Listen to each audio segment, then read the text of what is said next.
There it is. Welcome, everyone. We'll have a 20-minute sit, 20-minute Shamatha-Vipassana meditation session. And, welcome, Greg. I'll talk us into it.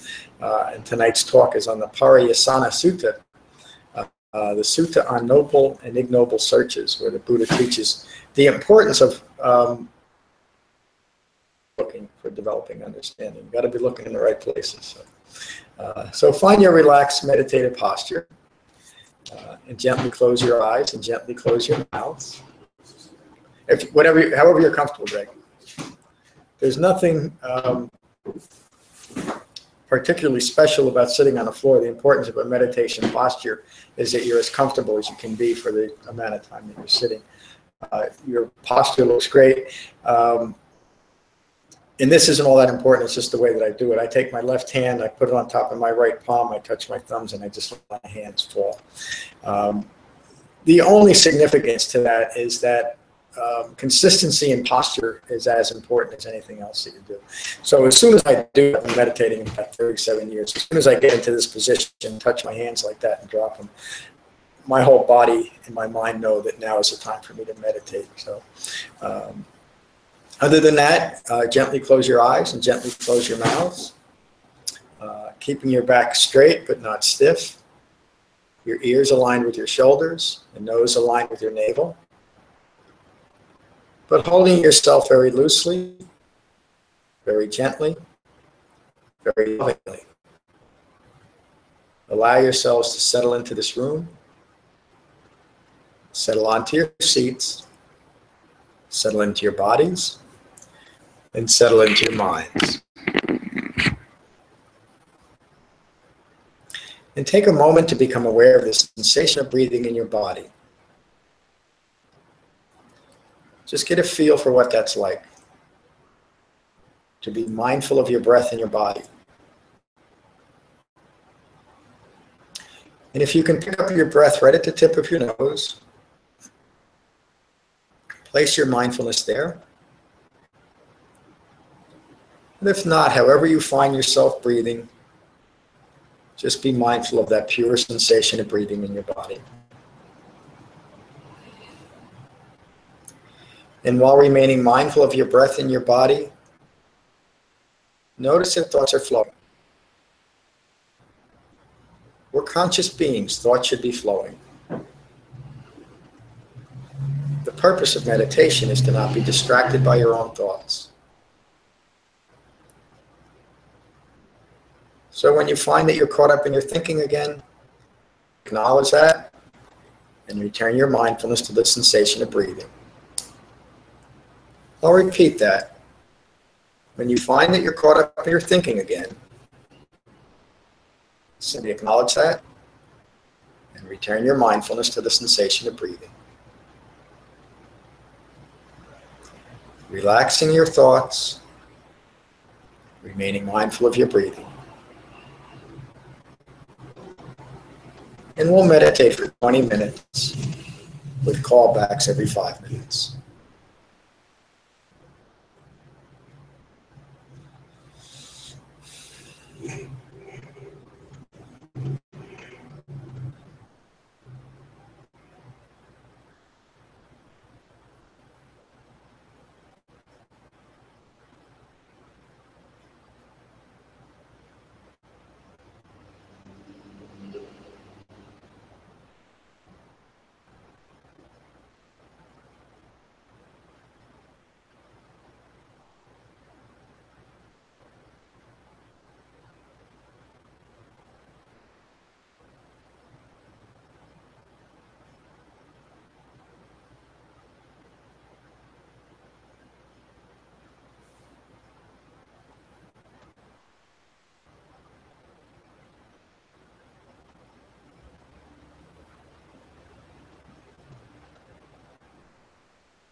Relaxing your thoughts, remaining mindful of your breathing.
Relaxing thoughts, remaining mindful of your breathing.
Relaxing thoughts, remaining mindful of your breathing.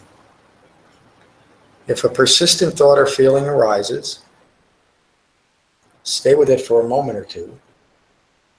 Recognize it as impermanent and return your mindfulness to the sensation of breathing. And we'll meditate for 5 more minutes.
Take a moment to notice the quality of your mind.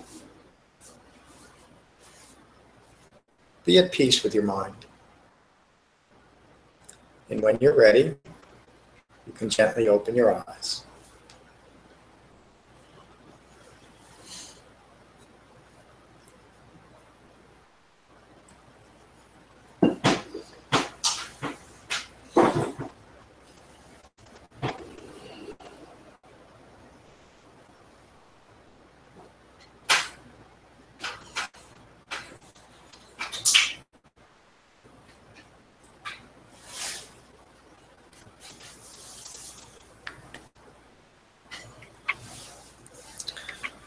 Greg, how was your meditation? You were able to maintain the method. You recognized you were caught up in your thoughts. You came back to your breath. Back to thinking about breathing. Yeah. That's the basic practice. And that the point of meditation in this context is primarily for deepening concentration. As our minds become more well concentrated, we're naturally more relaxed. But it's in that deepening concentration that we're able to hold in mind the broader context that I talked about. And I hope you continue to come to our classes and you'll learn more about that. On my website, actually there's two now, crossovermeditation.com and becoming-buddha.com. They're kind of mirror websites. On the top of the page, there's a link for meditations. You can download this meditation. And there's also instruction there. New visitors linked on the top too. That gives you a little bit more background of what we're doing here. I say this to everybody when it's just starting out. Start with short periods of meditation. 2, 3, 4, 5 minutes is plenty to get started, and then gradually add time as you're more comfortable with that. If you try to meditate too long, too fast, you're likely just going to get frustrated and say it's not for you. But if you start with just short periods of meditation, and if you can do that twice a day and be part of a Sangha, pretty soon you'll have a really effective meditation practice. They're trained well. So tonight's talk, the Pariyesana Sutta, favorites, but I think you could say that about all the 84,000 suttas that the Buddha gave. In this sutta, the Buddha describes the consequences of searching for understanding and happiness where understanding and lasting happiness can't be found. What you know it, what the Buddha is referring to was looking out into the world and worldly experiences. The Buddha's words: friends, there are 4 ignoble searches. One who is subject to aging seeks happiness in what is subject to aging. One who is subject to sickness seeks happiness in what is subject to sickness. One who is subject to death seeks happiness in what is subject to death. One who is subject to distraction and confusion seeks happiness in what is subject to distraction and confusion. He's really just describing the ongoing practice of seeking happiness outside of ourselves in impermanent objects, events, views, and ideas. My words: attempting to establish and maintain an ego personality that is subject to stress and unhappiness within the environment that stress and unhappiness arises can only bring more stress, unhappiness, distraction, and confusion. Search where lasting peace and happiness cannot be found. I started this, I didn't tell the joke. There's an old joke my uncle told me many years ago. You probably all heard it too. Old man walking back and forth under a street light with his head down, looking and kind of mumbling to himself. And somebody walks up and says, "What are you doing? What are you looking for? Can I help you?" He says, "Well, I lost my wallet." "Help you find it?" He says, "Did you lose it here?" He says, "No, I lost it down the street, but the light's better here." You haven't heard that before? Well, I can tell me that many years. So that I refer to that here. Now I lost my page.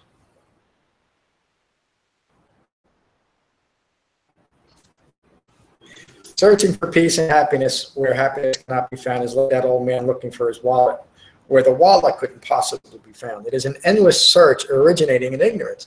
And again, the Buddha is referring, as he starts this sutta,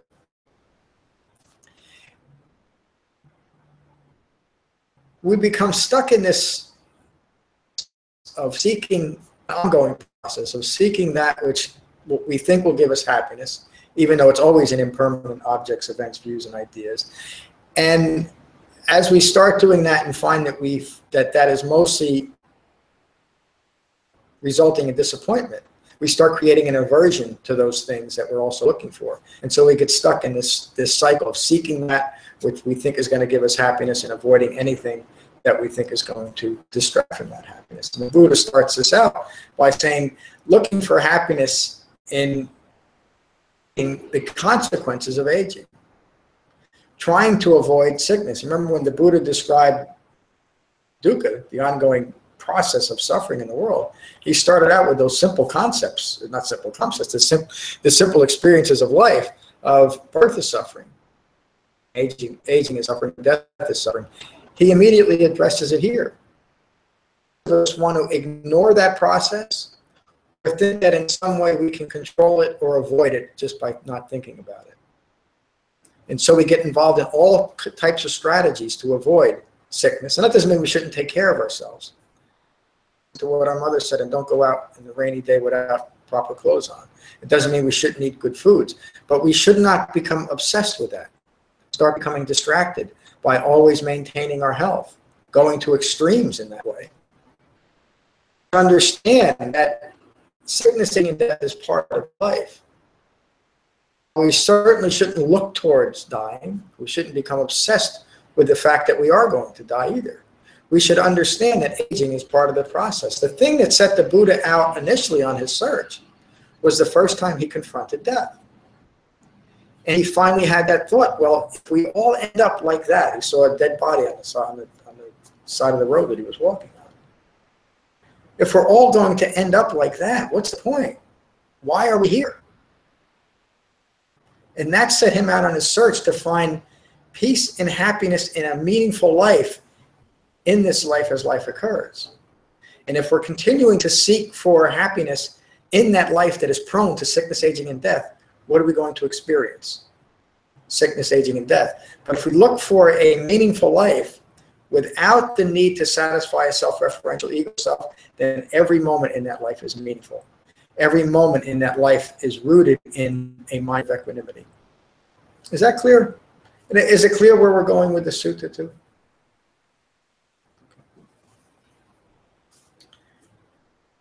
The Buddha continues, friends, these are four noble searches. The subject to aging realizes the unhappiness of what is subject to aging, seeks unbinding from the yoke of aging. When one who is subject to sickness realizes the unhappiness of what is subject to sickness, seeks the unbinding from the yoke of sickness. When one who is subject to death realizes the unhappiness of what is subject to death, seeks unbinding from the yoke of death. When one who is subject to distraction and confusion realizes the unhappiness of what is subject to distraction and confusion, unbinding from the yoke of distraction and confusion. These are the Four Noble Searches. Does everybody understand that last? Understand it? What the Buddha is referring to, now you have to remember, and Greg is really out because he hasn't heard any of this before. You have to remember that this talk, as in all the Buddha's talks, was given in the context of Four Noble Truths, the Buddha's first teaching, and that the Four Noble Truths are an explanation of what occurs from ignorance of those Four Noble Truths. Dependent origination states from ignorance through 12 observable causative links, suffering arises. The Buddha's very first teaching was the teaching on the Four Noble Truths, and I'll summarize. The first truth is that dukkha occurs. Dukkha is described as the Buddha, as I said before. Birth is dukkha. Dukkha is a Pali word that means every type of stress, from mild disappointment, unsatisfactory experiences, all the way to extreme physical and emotional suffering.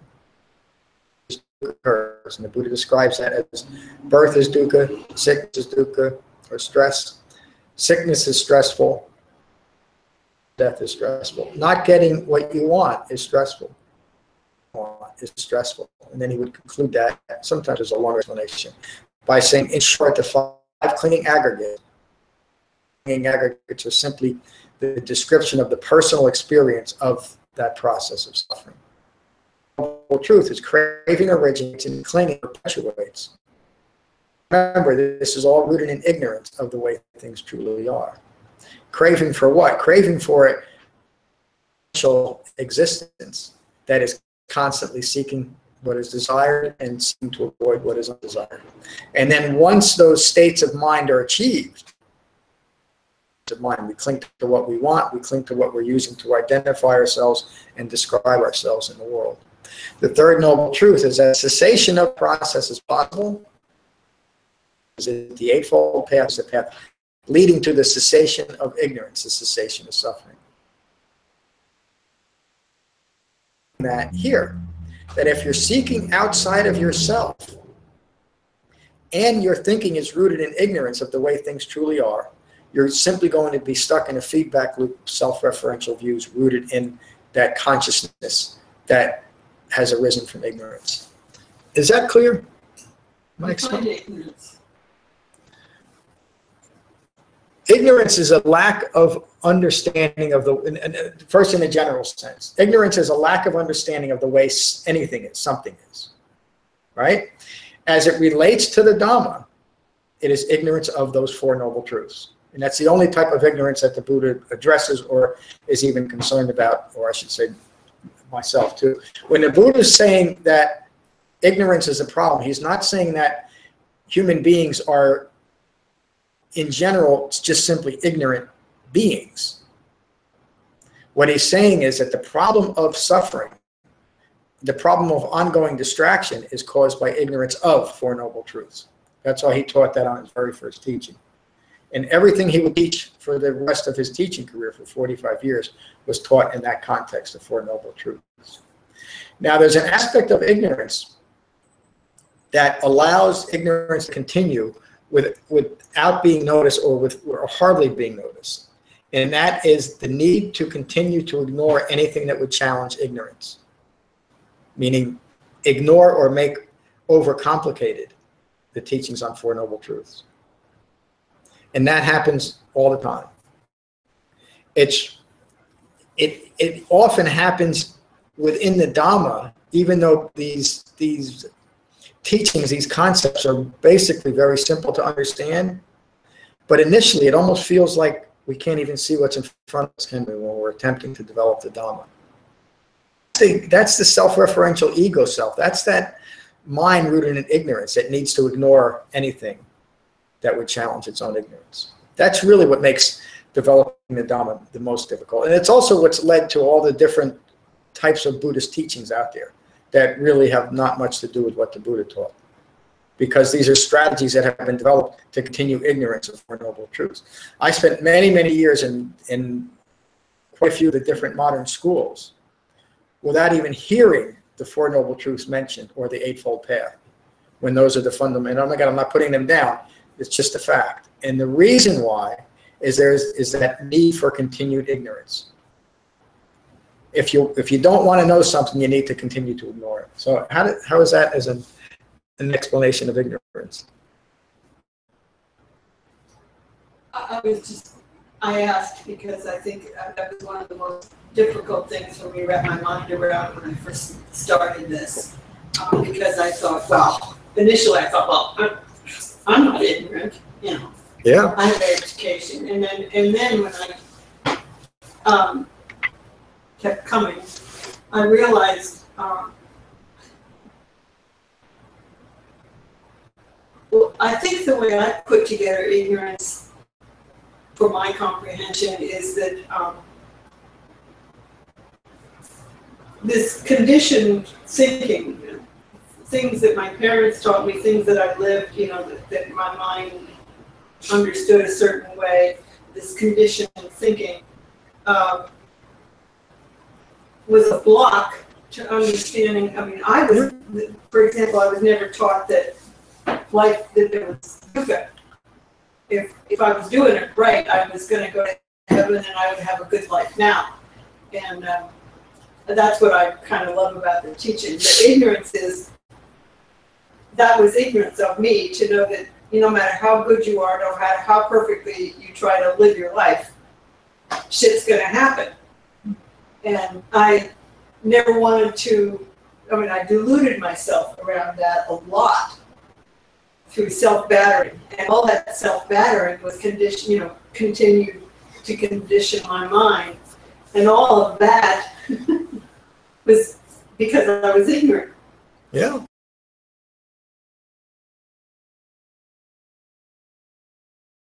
Know the way the world worked, the way It started out, this is what he awakened to. And in dependent origination, it states that from ignorance, mental fabrication arise. That's the first link in that chain. The dependent origination is often referred to as the 12-link chain of dependencies. There's 12 parts to it. Mental fabrications, another word for mental fabrications is assumptions. So immediately, rooted in ignorance of Four Noble Truths, we develop assumptions about ourselves in relation to the world. And from that initial thinking rooted in ignorance, all the suffering in the world follows. So the solution, the antidote to ignorance is understanding or wisdom. The Eightfold Path is characterized as a path of heightened wisdom, heightened virtue, and heightened concentration, leading to an understanding of the nature of the world and our relation to that world, leading to an understanding of how we create additional suffering and distraction in our minds by wanting things to be different than they are. What does that mean? This is another example or description of ignorance. Wanting something to be different than it is craving for continued ignorance, isn't it? I don't want this experience to be as it is. I want more of it. I want less of it. I don't want any of it at all. That's ongoing craving for ongoing ignorance. Because something that is occurring can't be any different than it is, can it? That kind of ignorance is what I think is basic problem is everybody wanting to control, wanting it my way. And that's ignorant that it can't, the ignorance is there that it can't be my way, it can't be everybody's way. It can't be any other way than what's occurring. Again, that's the simple explanation that the Buddha gave of suffering. Another word for dukkha would be unsatisfactoriness. Life is unsatisfactory because we can't get what we want all the time. And yet somehow we continue to try to do that. We learned when we were 5 years old, when we first got our hands slapped for reaching in the cookie jar the third or fourth time. Life is unsatisfactory at times. We can't get all the chocolate chip cookies at one sitting. Yet we'll spend the rest of our life trying to do that and hoarding all the cookie jars where nobody else can get at them. Again, I'm being a little bit silly, but this is how most human beings tend to live their lives. The Buddha recognized, remember, the Buddha grew up as a prince in his father's kingdom. He had everything any kid could want. And even at a young age, when his dad was throwing everything at him, he was left unsatisfied. And that was gnawing at him. His father tried to encourage further ignorance in young Siddhartha, but he couldn't do it. Young Siddhartha still had this thirst for understanding. When he first left the palace grounds at the age of 29, he was shocked by what he saw out in the world. And it wasn't just death and sickness and aging for the first time. That shocked him. But as he walked into town and saw the competitiveness and the aggressiveness of the people, just trying to stay alive, just trying to eat that night, it just shocked him. Where does this suffering come from? What's the problem? And that's what set him out on his search. At that point, he was ignorant of these Four Noble Truths, wasn't he? And when he finally developed an understanding, I don't know how many of you remember the talk on the Nagara Sutta. I know Kevin does because we went through it on a retreat. But in the Nagara Sutta, the Buddha describes his own awakening. And it's a remarkable sutta. It's probably the one everybody should teach more often, including me. But I reference it a lot.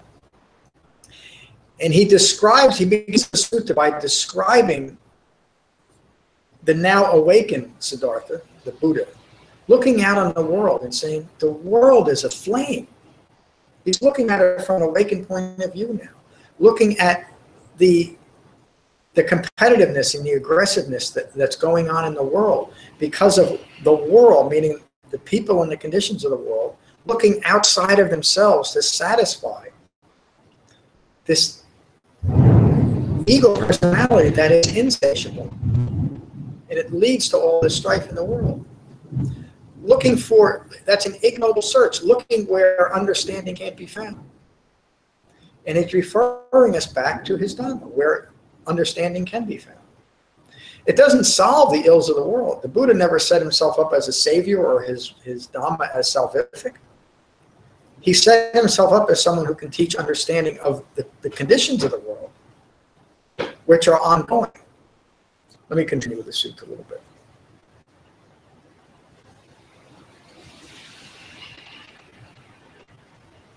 I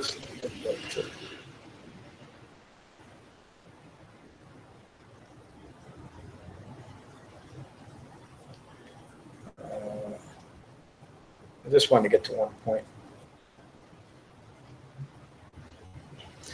So I'm skipping a little bit. I've talked a little about what I'm skipping over.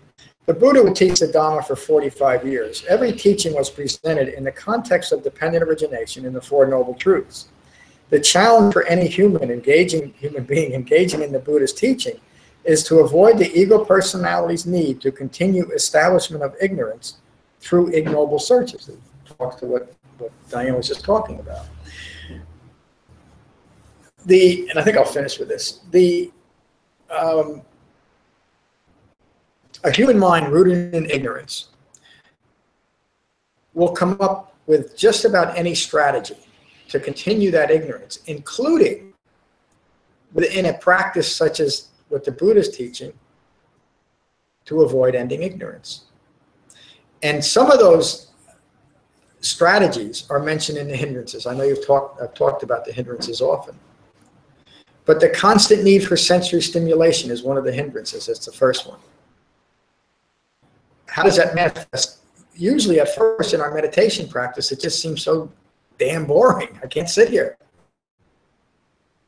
That act of feeling bored is the need for constant sensory stimulation, isn't it? The Buddha pointed to this out 2,600 years ago. And think about how that relates to the sutta. Seeking outside of yourself. I just can't sit quietly and be mindful of my breath for 3 minutes or 4 minutes or 5 minutes. I need something to distract me. I need something to continue that ignorance going. Another one of the hindrances is ill will towards ourselves and towards others. Sometimes we are so upset with something that happened in our day that we can't calm ourselves enough to meditate. We're angry at ourselves or angry at other people. Doubt and skepticism is another one of those things that is an aspect of ignorance, isn't it? I need to continue to ignore anything that challenges my ignorance. And a great way to do that is to doubt this is going to be effective, or that even meditation is useful. It's another reason why the Sangha is so important, because we get to talk about it here, about our successes and our developing and understanding.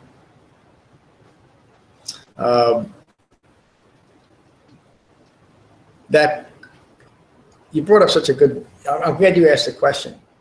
The Buddha recognized the common human problem of conditioned thinking. Another word for conditioned thinking is deluded thinking. Another word for deluded thinking is ignorant thinking rooted in ignorance. How can you pierce the veil of deluded thinking? If you're thinking as it relates to reality, I'm not saying that every thought that we have is a deluded thought, but as it relates to the Four Noble Truths, how would you know? How would you know that your thinking is deluded?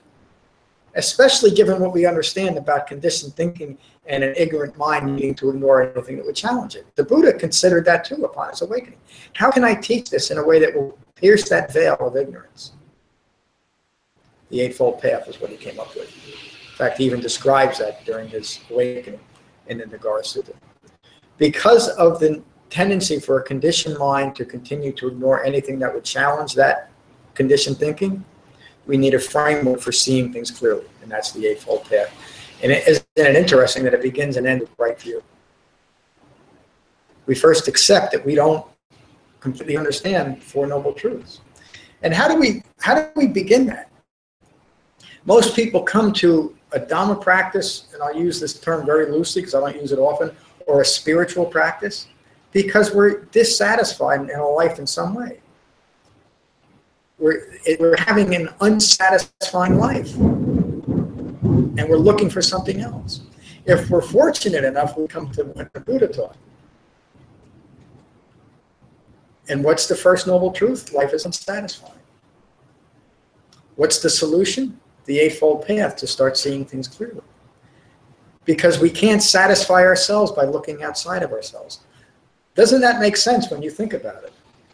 If our entire life, whether it's 15 years, 20 years, or 61 years, I find that my life is unsatisfying, it's time to recognize, well, maybe I got to stop looking outside of myself. Maybe it's not out there.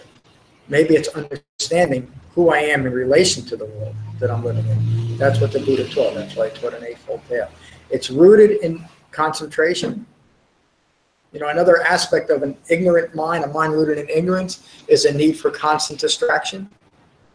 That's why meditation is so primarily important. But meditation focuses on deepening concentration to end that distraction of ongoing ignorance that's constantly seeking outside of ourselves.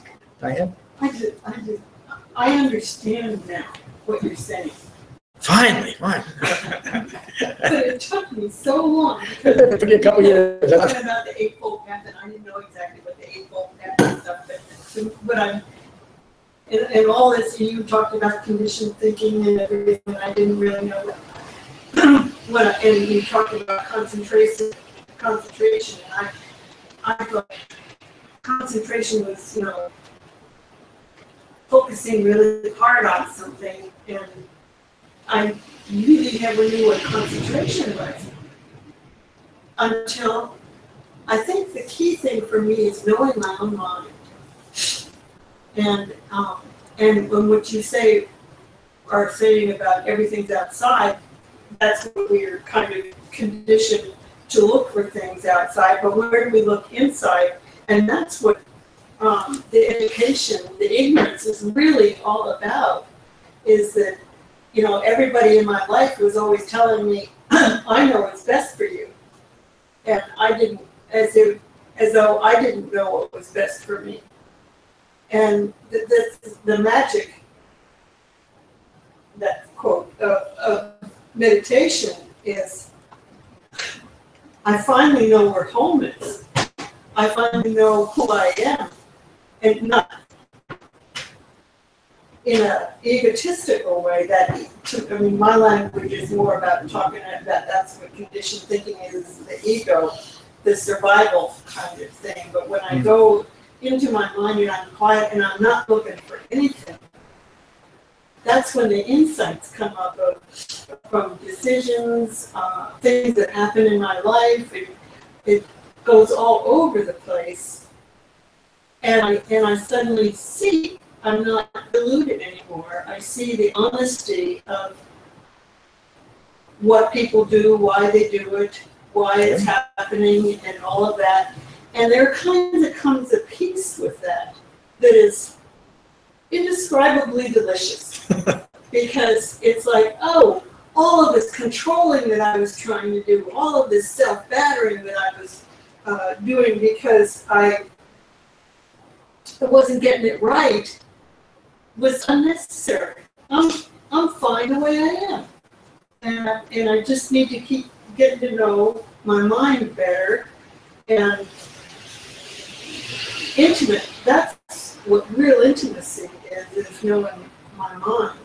And within the Eightfold Path of right speech and right intention and everything, right view, that helps me develop a mind that's finally worth something.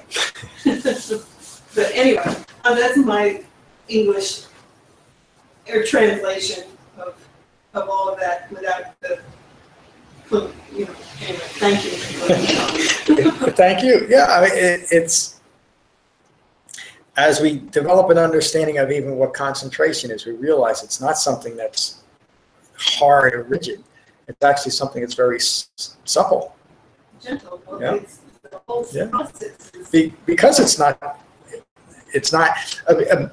the word that's often used, the Pali word that's often used is samadhi, S-A-M-A-D-H-I, which is often translated to mean concentration, but a better translation is a non-distracted state. So really what we're developing in meditation is a non-distracted state.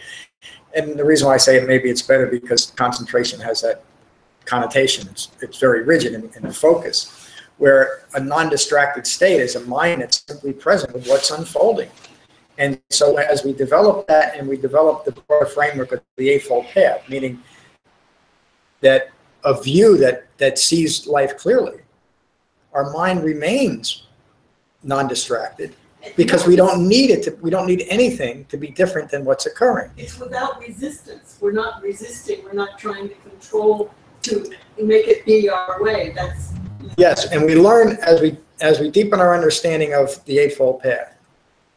We learn the important and significant difference between approval and acceptance. Most people have those hardwired. In order for me to accept something, I have to approve of it. And if I don't approve of it, I can't accept it. Those are two separate things. But we have to separate that clinging mind from that idea that I have to approve of something before I accept it. We accept things because it's what's occurring. We accept ourselves in this present moment, even if we recognize that I'm not quite awakened yet. I got a little ways to go, and I got mad at that person for getting too close to me today, and the Yankees lost, and I couldn't sleep, and all the rest of the things. But we understand that as we develop the Dhamma, that how we are right now is that we need to be at peace with this because we understand that we're an ongoing process of becoming. And if we have the right framework, we can rest assured that we will become awakened. but not arrived. But that's okay. Yeah, well. And you have a framework for seeing that clearly, rather than. Okay. And you mentioned something about how your meditation practice brings you great peace. We understand I think it was last Thursday I talked about the Ratana Sutta.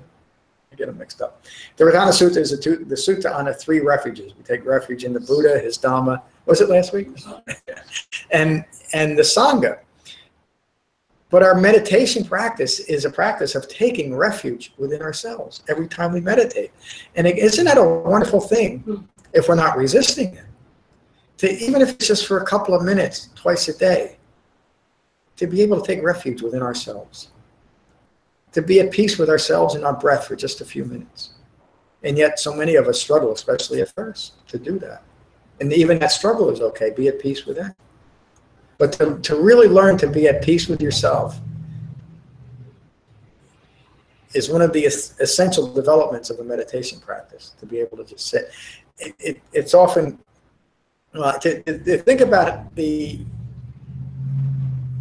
the idea of being an adult, we all are, and to have difficulty sitting quietly for just a few minutes. You would think that wouldn't be that difficult, would it? But yet it is for most of us, isn't it? To just sit quietly for a few minutes, especially in the beginning.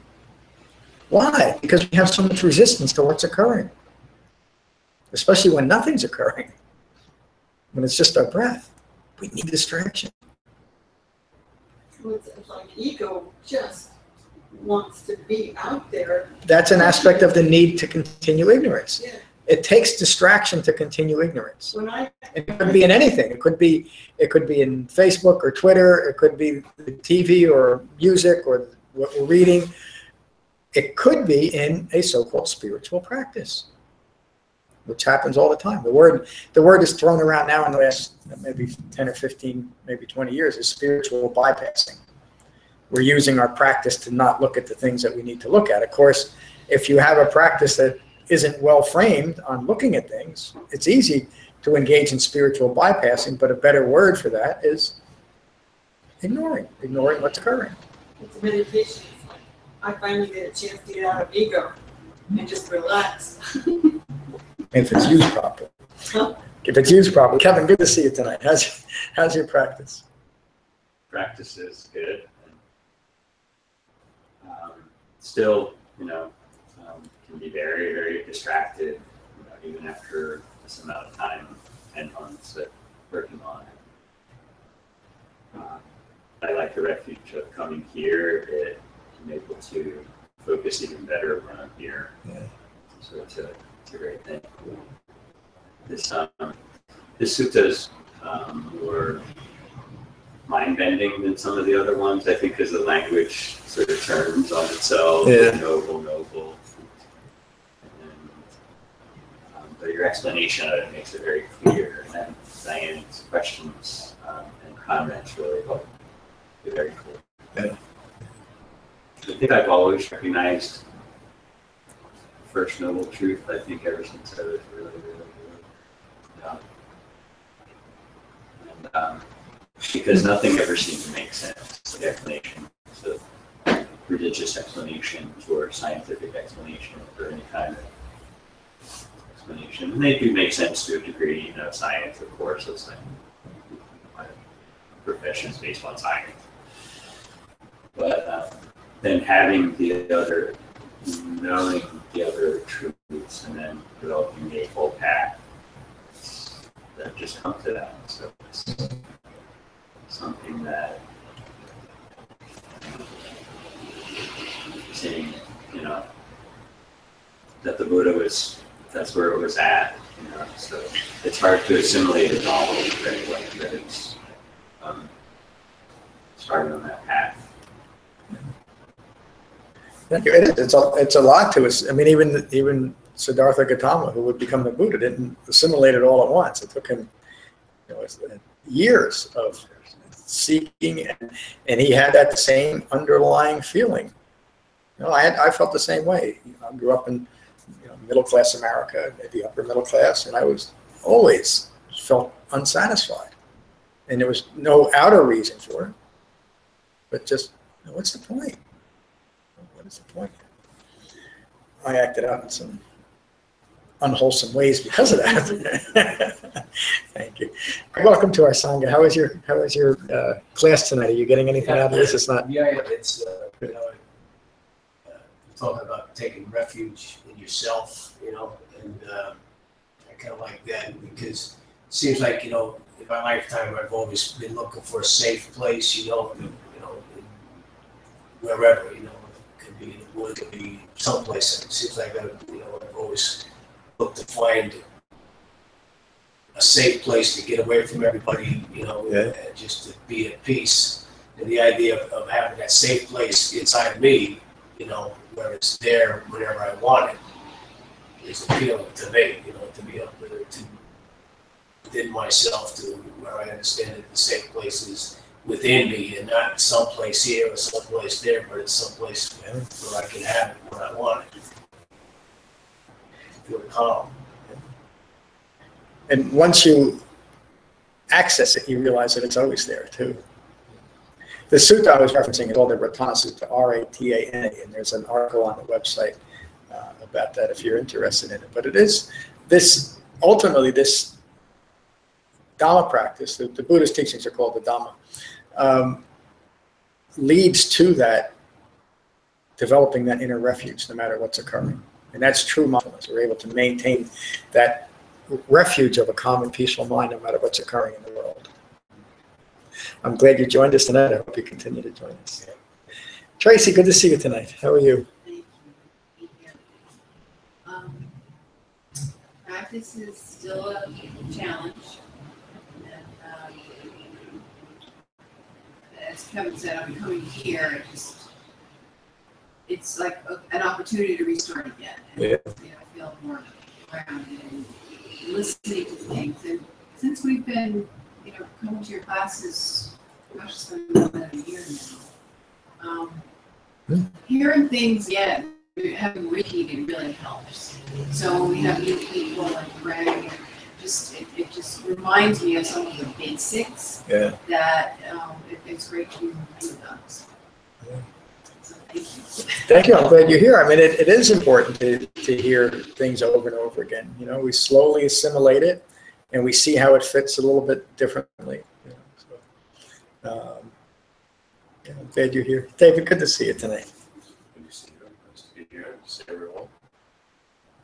The meditation practice has been, like Tracy, just highly variable.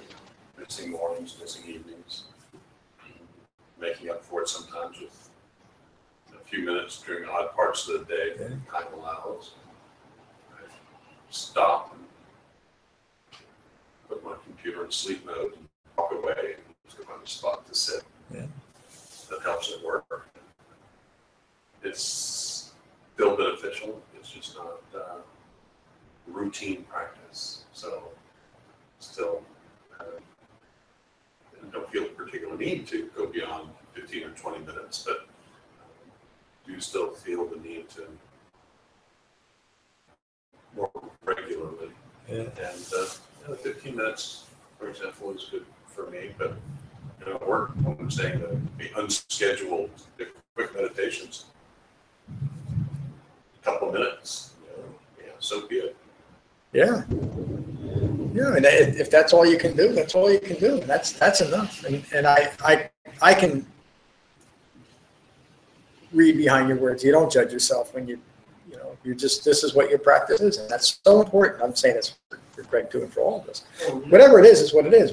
We can always say, well, I could have meditated 5 hours today. A regular practice is important, and the more regular that practice is, the more beneficial it is. But we have to live the life that we're living. The Buddha taught the Eightfold Path as the middle way, and that has a lot of different connotations. One of them is that we have to allow ourselves to be human beings. But what I find is when I'm life forces us to pause, or want to go, next, and oops, sorry, you've got to wait. You've got to wait line. You've got to wait for the elevator. Yeah. You've got to wait your turn. You're sitting in the doctor's office. You don't need to be anxious about it. Take those few moments and meditate for a bit. And concentrate on your breath. And this is an environment where you need to, of course, do that with your eyes open, so you're aware of what's going on. But I do that and find that very useful. Yeah. So irregular but frequent. Thank you. And being part of a Sangha is so important. So a lot of support. It provides an anchor around the week. Yeah. It's almost like a subtle reminder that, I meditate. It's part of my life. Thank you. Robin, good to see you tonight. How are you? I'm good. The meditation, like those explanations of just little bits here and there. That's fun too. Not as long a period of time as I was meditating. I was doing pretty well there for a while. So now I'm back at 5-6 minutes. Good. But just trying to accept the fact that I'm starting over. Trying to get to that place where I'm comfortable, in my own head, and not at the refuge point yet. not really there yet. But I think that's the key,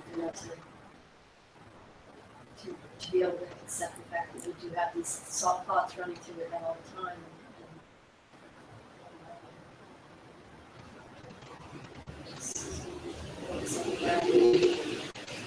Yeah, and you just come back to the sensation of breathing when it's during meditation. It's just part of it. That's the reason why we need to do it. It's not that there's something organically wrong with us that we have a lot of thoughts. It's the reason why we meditate, because we tend to be that way. And back up to 5 or 6 minutes is outstanding. So. Yeah, just trying to get away from distractions, but the distractions are just what's taking you away from yourself. Yeah. You can't stand sitting with yourself. That's why you need all these distractions. Oh, that is why. But also that's why there's an Eightfold Path, because we learn an aspect of right speech, for instance, is to be mindful of self-talk. In fact, probably the most important part of right speech. What we're saying to ourselves, and those harsh judgments that we hold of ourselves. And then the rest of the Eightfold Path as it frames our practice and right effort and all that.